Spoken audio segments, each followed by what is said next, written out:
অন্তর্বর্তীকালীন এই সরকারকে বিপ্লবী সরকার হিসেবে আমরা অনেকেই মনে করতাম। বাংলাদেশের জনগণ বিশ্বাস করত যে এই সরকার হবে বিপ্লবী সরকার। বাস্তবিক অর্থে বিপ্লবের বিন্দুমাত্র এই সরকারের মধ্যে এখন আর নেই। সেটা যে কোনো কারণেই হোক না কেন, এখন এই সরকার দায়িত্ব পালন করছেন পূর্বের সেই ১-১১ কিংবা ভিন্ন ভিন্ন সময়ে যে তত্ত্বাবধায়ক সরকার এসেছে ওই আদলে, বরং তার চাইতেও ভিন্ন কিছু চিন্তা চেতনা এই সরকারের মধ্যে রয়েছে। আমি স্পষ্ট করে বলতে পারি যে এই সরকার আর যাই হোক, তার ভিতরে বিপ্লবের বিন্দুমাত্র চেতনা আর নেই এবং বিপ্লবী কোনো পরিকল্পনাও সামনে আর তাদের হাতে নেই। এ সরকার টিকে আছে শুধুমাত্র ডক্টর মোহাম্মদ ইউনূস সাহেবের ব্যক্তি ইমেজের উপর ভিত্তি করে, এবং তিনি একজন সহজ সরল সুন্দর মনের মানুষ। বাংলাদেশকে বিনির্মাণ করার তার একটি স্বপ্ন রয়েছে। যুব সমাজ, বর্তমান ছাত্র সমাজকে নিয়ে তার স্বপ্ন রয়েছে।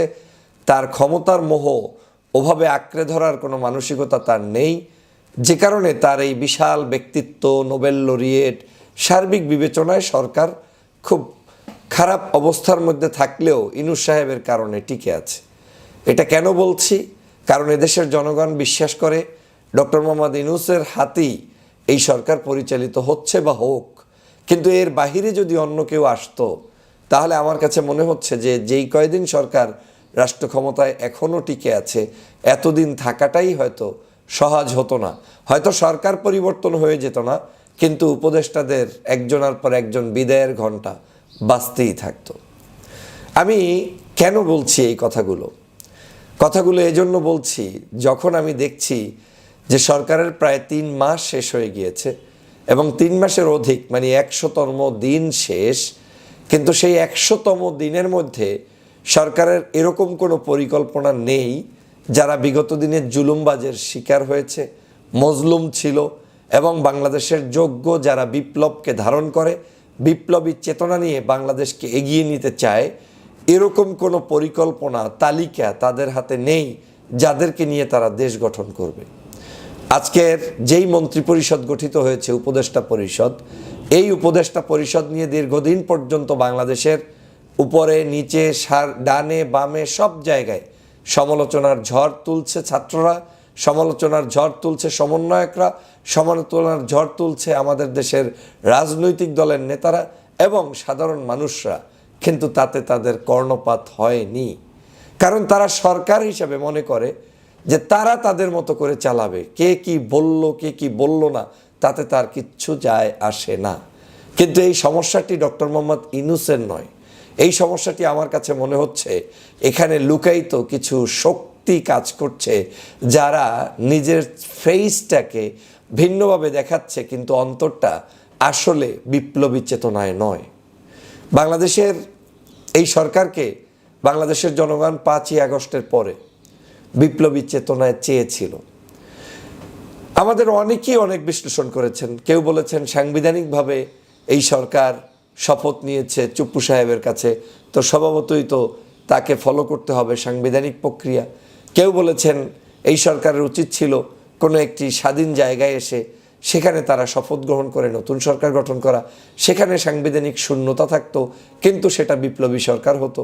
আবার কেউ বলছেন সেমি বিপ্লব টাইপের, যে এখানে সংবিধানের আওতায় আপনি শপথ নিলেও আপনার যা যা ইচ্ছা সেটাকে আপনি পূরণ করবেন, যেহেতু জনগণ আপনাকে ক্ষমতা দিয়ে দিয়েছে, আপনি চাইলেই পৃথিবীর সব কিছুর, বাংলাদেশের যে সকল কাজ বিভিন্ন দেশে রয়েছে সবই পরিবর্তন করতে পারেন। কিন্তু আমরা দেখলাম কি, বিপ্লবী সরকারও যেমন হয়নি, তারপরে সেমি বিপ্লবও যেমন হয়নি, এখন দেখছি যে একটা অন্তর্বর্তীকালীন সরকারেরও পূর্বের সরকারগুলো যেরকম শক্তিশালী থাকতো সে চিন্তাও তাদের মাথায় নেই। তাহলে কি গোপন উদ্দেশ্য এই সরকারের রয়েছে? আমার কাছে মনে হচ্ছে এই সরকারের এক উপদেষ্টা আর এক উপদেষ্টার তথ্য জানে না, এক উপদেষ্টা আর এক উপদেষ্টার উদ্দেশ্য জানে না। ধরেন এই সরকারের মধ্যে যে কয়েকজন উপদেষ্টা রয়েছেন, তার মধ্যে 30 থেকে 30%ও না, ধরেন 20% লোকের মধ্যে চরম মাত্রার একটি ষড়যন্ত্র কিংবা শয়তানি লুকায়িত আছে, বা কমও হতে পারে, 10%, 20% এরকম হবে। কিছু উপদেষ্টা আছে একেবারেই সহজ সরল, তাকে নিয়োগ দেওয়া হয়েছে, তার ভিতরে বিপ্লবেরও কিছু নাই, জনতারও কিছু নাই, তার ডেইলি ওয়ার্ক তিনি করছেন, অফিসে যাচ্ছেন, সাইন দিচ্ছেন, সচিবালয়ে বসছেন, this is her work or his work. আর কিছু উপদেষ্টা আছে যে সত্যি কিছু করতে চায়, কিন্তু তার হাতে এখন করার কিছু নেই, কারণ তিনি যে করবেন, তিনি কারো কাছে ছাত্র, তিনি কারো কাছে ছোট ভাই, তিনি কারো কাছে জিম্মি, তিনি কারো কাছে তুমি কি বোঝো, এই যে সিস্টেম চালু হয়েছে, যে কারণে তারাও এখন নিশ্চুপ প্রায়। যদিও আপনারা মিডিয়ায় অনেকে অনেক কিছু দেখেন, শো সা গল্প চলে, কিন্তু বাস্তবতা দেখে আসার পরে আমার কাছে মনে হচ্ছে এই সরকারকে দিয়ে বিপ্লবের কিছুই হবে না। একেবারে ধরে নেন বিপ্লবের কিচ্ছু নাই, বিপ্লব হবেই না। যারা এখনো ঠান্ডা মাথায় তৈল দিয়ে ঘুরে বেড়াচ্ছি আর বলছি যে আমার বিপ্লবী সরকার না, বিপ্লবী সরকার না। হ্যাঁ, শেখ হাসিনা চলে যাওয়ার পরে একটা সরকার দরকার, সেই সরকার, এবং সেই সরকারটাও হচ্ছে শেখ হাসিনা চলে যাওয়ার পরে বা পূর্বের বিভিন্ন সরকার চলে যাওয়ার পরে যেই মানের সরকার বিভিন্ন সময় ছিল, সেই সরকারও না, এটা আরও ভিন্ন কিছুর সরকার। আপনি দেখেন বাংলাদেশের ম্যাক্সিমাম জায়গায় এখন পর্যন্ত সরকারের সকল বড় বড় দালালরাই স্বপদে বহাল আছে। পৃথিবীর একটা কোনো রাষ্ট্র দেখাতে পারবেন না যেই রাষ্ট্রের কোনো রাষ্ট্রদূতের পরিবর্তন হয়েছে। জিজ্ঞেস করবেন কেন হয়নি, বলবে যে রাষ্ট্রদূতের পরিবর্তন করা যাবে না, কারণ এটা আমলাতান্ত্রিক জটিলতা, কারণ এখানে বিসিএস পদ্ধতি, ক্যাডার সিস্টেম, এইটা সেইটা, সব এই সকল গাল গল্প আপনাকে শোনায় দিবে, আপনাদেরকে বুঝাই দিবে যে এটার কোনো প্রয়োজনীয়তা নেই। কিন্তু অথচ আজকের এই অ্যাম্বাসেডরগুলোর পরিবর্তন না হওয়ার কারণেই আজকে ডক্টর আসিফ নজরুলকে পর্যন্ত বিদেশে অপমান হতে হয়েছে, তাতে তার হয়তো ভালোও লেগেছে। কিন্তু এই যে পরিবর্তন না হওয়ার কারণে ডিস্টার্ব শুরু হয়েছে, এই ডিস্টার্ব চলমান থাকবে এবং ভবিষ্যতেও থাকবে, কারণ এরাই আবার ভবিষ্যতে যে সরকারই আসুক না কেন যে কোনো উপায়ে তাদেরকে ম্যানেজ করে চলার চেষ্টা করবে। কিন্তু জাতি আজ হতাশ হলো, জাতি কোনো দেশপ্রেমিক মানুষ পেল না। আচ্ছা, দেশে বিদেশে আমরা বিভিন্ন সময় অনলাইনে অফলাইনে টকশোতে বলি বাংলাদেশের যোগ্য মানুষরা এই দেশে থাকে না, তারা সব দেশ থেকে চলে যায়। কোথায় যায় তারা? পৃথিবীর মধ্যে আছে না পৃথিবীর বাহিরে আছে? আমরা শুনেছি যে বিভিন্ন দেশে অবস্থান করছে ভালো ভালো মানুষ, তাহলে সেই মানুষগুলো কোথায়? সরকারের কাছে বিপ্লবী চেতনার মানুষের লিস্ট আছে কিনা? আমরা যখন দাবি করছি শহীদদের লিস্ট চাই, আমরা যখন দাবি করছি ভালো আপনার যারা অসুস্থ হয়েছে, যাদের পঙ্গু হয়েছে তাদের লিস্ট চাই, চিকিৎসা চাই, আমরা কি দাবি করেছি দেশ গঠনের জন্য দেশপ্রেমিক 1000 শিক্ষিত সজ্জন নাগরিকের তালিকা চাই? নাই, আপনার কাছে নাই। যদি থাকতো তাহলে আজ 100 দিন হয়ে গিয়েছে, 100 দিনে জানতে পারতাম যে পৃথিবীতে অবস্থানরত এই মানের ইঞ্জিনিয়ার, ডক্টর, প্রফেসর, ব্যারিস্টার, এরকম করে তালিকা করে সেই মানুষগুলোর মধ্য থেকে বাছাই করে বাংলাদেশের বিভিন্ন মিনিস্ট্রিগুলোর চিফ, বড় জায়গার মানে মহাপরিচালক, তারপরে বিদেশের রাষ্ট্রদূতগুলোর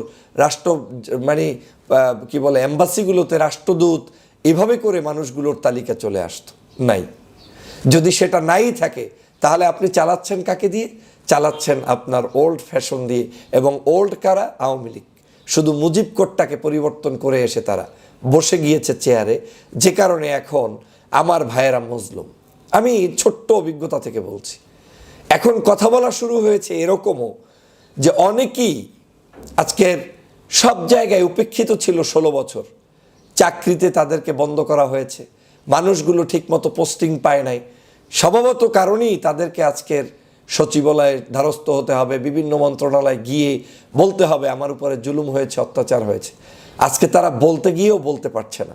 বলতে গেলে তাদেরকে বলা হয় আপনি কেন আসছেন, আপনার কি কাজ, যান, আপনি সময় মতো যোগ্য হলে পেয়ে যাবেন। উনি তো যোগ্য না, উনি যোগ্য হলে পাবেন কিভাবে? ওনাকে তো অযোগ্য করে রাখা হয়েছে আওয়ামী লীগের আমলে।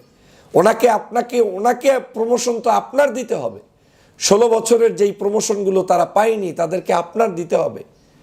এই চিন্তাটা এখন আর নেই। তাহলে আওয়ামী লীগের আমলেও আপনি জুলুমের শিকার ছিলেন, মজলুম ছিলেন, আজও আপনি জুলুমের শিকার, মজলুমের শিকার। কেন? নীতিবাক্যের বেড়াজলে পড়ে গিয়েছেন। যেই দেশে 16 বছর পর্যন্ত অনৈতিকভাবে আপনাকে জুলুম করেছে, সেই দেশে আপনি নীতিবাক্য ছাড়ছেন? কার সাথে ছাড়ছেন? কিসের নীতিবাক্য? প্রত্যেকটি জায়গায় যারা যারা অপদস্থ হয়েছে তাদেরকে রিক্রুট করতে হবে, রিফর্ম করতে হবে, তাদেরকে চাকরিতে ফিরিয়ে আনতে হবে, তাদের প্রমোশন দিতে হবে। দ্যাট নেম কল আপনার কি বলে ইকুয়ালিটি? এখন কোনো ইকুয়ালিটি নেই, বরং এখন ভাবখানা এমন, যাদেরকে আপনারা বসিয়েছেন তাদের কাছে আপনারা আরও অসহায় অসহায় অসহায় অবস্থার মধ্যে পড়ে যাবেন। আমি ছোট্ট ছোট্ট আকারে আমার এই অভিজ্ঞতাগুলো তুলে ধরার চেষ্টা করব। আজকের অভিজ্ঞতায় শর্ট সামারি হচ্ছে এই: বিপ্লবী চেতনা আর এই সরকারের নেই।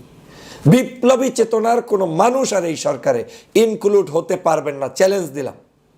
আপনি হতে গেলেই আপনাকে অযোগ্য অপদার্থ হিসাবে ঢুকিয়ে রাখা হবে, এবং একটা ভালো মানুষ আগামীতে আর এই সরকারও নিয়োগ দিবে না। ভালো কোনো জায়গায় আপনি পদায়ন কিংবা ভালো কিছু পাবেন না। যা পাবেন ওই আগের মতো ঠেলাঠেলি করে, গুতাগুতি করে যদি কিছু অর্জন কেউ করতে পারেন সেটা করতে পারেন, কিন্তু সেটা দিয়ে তো বিপ্লব হয় না। সেটা দিয়ে তো জাতীয় বিশাল কোনো পরিবর্তনের স্বপ্ন দেখা যায় না। আজ তাহলে সেমি বিপ্লব না, সেমি বিপ্লবও নাই, পকেট হয়ে গিয়েছে। আমি অনুভব করছি একজনের হাতে 3-5টা মন্ত্রণালয়, 2টো মন্ত্রণালয় নিয়ে বসে আছে, এবং তাতে আনন্দ ফিল করছে তারা, কারণ খুব ব্যস্ত। উপর থেকে নিচে, নিচ থেকে উপরে জনগণ এসে বসে থাকবে, এদিক যাবে সেদিক যাবে, কেউ কাউকে সালাম দিবে না। এই হচ্ছে অবস্থা, এখন দিচ্ছে না। তাহলে এই দেশে আপনি কি চেতনা লালন করবেন? তাহলে গতানুগতিক সরকার? না, গতানুগতিক সরকারও তো 1-11 সরকারের সময় নিশ্চয়ই আপনারা দেখেছেন, তাদের অনেক সমালোচনা আমরা করেছি। তারপরেও তারা যাদের উপরে ক্ষিপ্ত হয়ে ক্ষমতায় এসেছিল তাদেরকে কিন্তু প্রশ্রয় দেয়নি। কিন্তু এই সরকার আওয়ামী লীগের মতো একটা খুনি, আওয়ামী লীগের মতো একটা সন্ত্রাসী, আওয়ামী লীগের মতো একটা চাঁদাবাজ, এই গোষ্ঠীর এখন পর্যন্ত বিখ্যাত যত বড় বড় নেতা, শেখ পরিবারের আত্মীয় এবং বিতর্কিত পুলিশ কর্মকর্তা একজনও গ্রেপ্তার হয় নাই।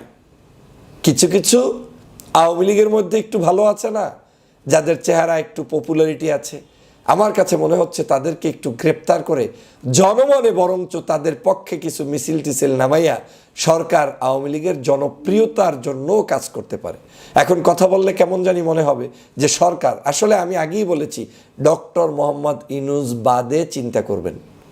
তিনি একজন বয়স্ক মানুষ, মুরব্বী মানুষ, অনেক জিনিস তিনিও জানেন না, কিন্তু আশেপাশ থেকে এই কাজগুলো হচ্ছে। এখন হতে পারে পুনর্বাসনের স্বার্থে অথবা বোধ কম থাকার স্বার্থে। জানে না যে how to do it, how to control it, জানে না কিভাবে মানুষের সাথে মিশতে হয়, মানুষকে কিভাবে শ্রদ্ধা করতে হয়, ভালোবাসতে হয়, বুকে জড়াই নিতে হয়। আপনি যদি আপনার অফিসে আপনার ভয় কাজ করে যে কোনো মানুষ আসলে আপনার কষ্ট লাগবে, তাহলে আপনি বোকা। মানুষগুলো আপনার কাছে আসছে আপনার সম্মানে, আপনি তাদেরকে সম্মান দিবেন, তাদেরকে শ্রদ্ধা করবেন, তাদের কথাগুলো শুনবেন, বিপ্লবের চেতনা লালন করবেন, ধারণ করবেন, সেই চেতনা নিয়ে পথ চলবেন। হয় করবেন, না হয় নিজেরাই সঠিক সিদ্ধান্ত নিয়ে সঠিক মানুষদেরকে বাছাই করবেন। তাও তো করছেন না। আপনারা যদি পারতেন সারা বিশ্ব থেকে অন্তত 500 মানুষের তালিকা করে জাতির এই ক্লান্তি লগ্নে তাদেরকে ডেকে জাতীয় সেমিনারের মাধ্যমে যে আমরা এই মানুষদেরকে বাছাই করেছি, এই সরকারকে এই মানুষ বিভিন্ন জায়গায় বিভিন্ন ইউনিটে সহযোগিতা করবে, তাও তো করলেন না। তাহলে আপনারা কিসের আশায়, কিসের নেশায় দাবি করছেন বিপ্লবী সরকার? কিংবা দাবি না করলেও আমরা কেন আপনাকে বলবো বিপ্লবী সরকার? তাহলে আপনারা কিসের সরকার সেটা জনগণকে ক্লিয়ার করতে হবে। যাই হোক বন্ধুরা, আমার ভালো দিক হচ্ছে এই, ডক্টর মোহাম্মদ ইউনূসের যেহেতু কোনো লোভ লালসা নেই, তিনি একটি সঠিক নির্বাচনী প্রক্রিয়ার দিকে আগাতে চাচ্ছেন। গতকালকে তিনি যে ভাষণ দিয়েছেন আমি তাকে ধন্যবাদ জানাই। এই ভাষণটাকেই ধরে নিয়ে আগামীর বাংলাদেশ গড়তে হবে। দ্রুততম সময়ের মধ্যে দেশে একটি নির্বাচন অনুষ্ঠিত হোক এবং একটি নির্বাচিত সরকার প্রতিষ্ঠিত হোক, সেই প্রত্যাশা ব্যক্ত করছি। আল্লাহ হাফেজ। আসসালামু আলাইকুম ওয়া রাহমাতুল্লাহ।